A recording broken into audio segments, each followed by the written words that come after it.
You saw that. So first, there was the video from Dr. Zanetta Rollins when she went, I'll say, to the field or onto the field herself to see for herself what was happening, and she went to donate to the people directly. And then there was a video from Mr. Paul Adom-Otchere in his editorial on his show about what Dr. Zanetta Rollins said. Now, I find the reaction shocking. And I'm starting from the reaction because I will end what I have to say on what she had to say, on what Dr. Zanetta Rollins had to say. I find Mr. Paul Adom-Otchere's reaction to what she said extremely shocking, extremely shocking. I didn't watch it, the day it was aired, but I had people keep prompting me to go and watch. I think it was Justice Appiah, our host of Hot News, who first tagged me in a post on Facebook about it, and then subsequently I had a lot of people send me messages to go and read it and go and watch it. Have I seen it? And all of them. So I had to go and watch. And like I'm saying, I found it extremely shocking. Now, first of all, did she say anything that was false? Did she make any false representation? No. As somebody who has myself gone into the market and onto the streets to directly speak with people, there's nothing she said that was not true. Absolutely nothing. Now, that evening, for those of you who watched our show from the Medina market, we couldn't show all the footage. It was so much. There was some we just did not show. Perhaps because of the language, perhaps because of the kind of allegations that were being made, the quality, the quality of the sound and the video. There were so many footages that we simply could not show.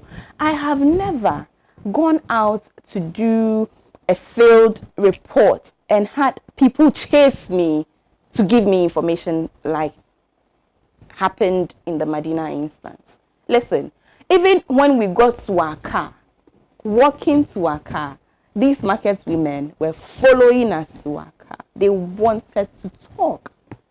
They had so much to say. And I'm sure you saw the passion with which they spoke. There is nothing she said that is false or was false. And I'm saying this because of what I've heard these market women say to me too. So let's start from there.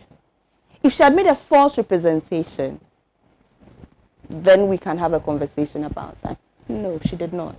She said the truth. That's one. Now, two,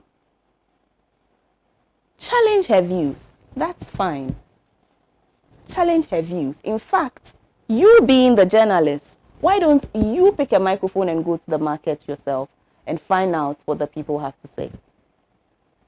Why is the member of parliament on the streets talking to people while you, the journalist, stay in the studio and challenge her facts? Go onto the streets with a microphone and a camera and show us the truth, your truth. That for me is the main issue. Now, the other side issues or fringe issues about her coming from a privileged heritage and you won't take this from her and all of that for me are non-issues. Especially this issue about the fact that she could not have become a member of parliament but for her father. That for me it's a complete non-issue. And I'm shocked that anybody can make that argument. Listen, her father, in all his glory, has one vote. One vote. Unless anybody is telling me that she became a member of parliament through one vote, then please don't make that argument. This is a woman who put herself up for an election, mind you, in a constituency where the NPP won for the presidential, and had people vote for her. So obviously, she did not go for a safe seat. People voted for her. She's a member of parliament, and somehow, just because of who her father is, that sort of discredits that whole process. Is that the arguments we are making? Now, there's something that I find very interesting. When somebody is somebody else's child, for instance, if you know somebody's child, take that back. If you know somebody's father or somebody's mother, that doesn't make that person a child. I don't know if I'm making sense. The fact that you know my father or you know my mother doesn't make me a child. The only reason why you think you're not a child is because I don't know your father or I don't know your mother. It doesn't make you an adult and make me a child because you know my father. And I'm saying this to reference the way and the attitude with which he seemed to talk down at her. Don't do that. Don't misbehave. Hello, you are talking to a member of parliament, a doctor, a mother. Had it been anybody else, would you use that same kind of language and that same kind of attitude? Or just because you know her father, somehow she's perpetually a child? You see, these are some of the things for me. And I'm all for women empowerment. I'm a feminist. I say that all the time. A feminist and proud. But I'm not the kind of feminist that says that just because she's a woman, give her a spot. Because I think that is counterintuitive. Because that then works against us. If the woman, goes forth and doesn't represent well, that then tends to be used against us. Where you hear people say that, you see, we give a woman a chance and look at how she's misbehaving. And then that becomes, you understand what I'm saying? And so I will never make the point that because she's a woman, don't talk to her like that. No, that's not my argument. Or will I make the point that because she's a woman and she's an MP, if she's wrong, don't point it out? Never. I'll never say that. I would, however, say that treat her equally.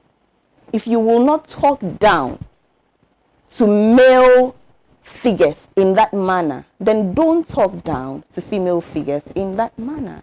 It's a simple principle and it's a simple rule. I found it shocking and I found it completely unacceptable. And this thing about Dr. Oko Vanderpoy showed you how to behave and why did you not behave that? Well, because she's not him. She's Zanetto Rollins and he's Oko Vanderpoy. If he chooses to deal with one issue this way, that's his choice. Her choice is to deal with it this other way. You can't compare. When or how did his way of dealing with an issue become the way of dealing with the issue? How are you measuring anybody's conduct by somebody else's conduct? In fact, who are you to judge? Who are you to judge how somebody should behave in a way or not behave in a way? And then he talks about how she should have done this or done that or done that. No, she chose to do what she did. And like I'm saying, unless the issue is about a false representation, where argument is that what she's saying is not true, then really, Mr. Paul Adom-Otchere, that was the most baseless, what's the word? Because we all have to be careful not to be guilty of what we accuse somebody else of. So I'm being very, very careful this evening. But yeah, it was for me extremely and totally uncalled for.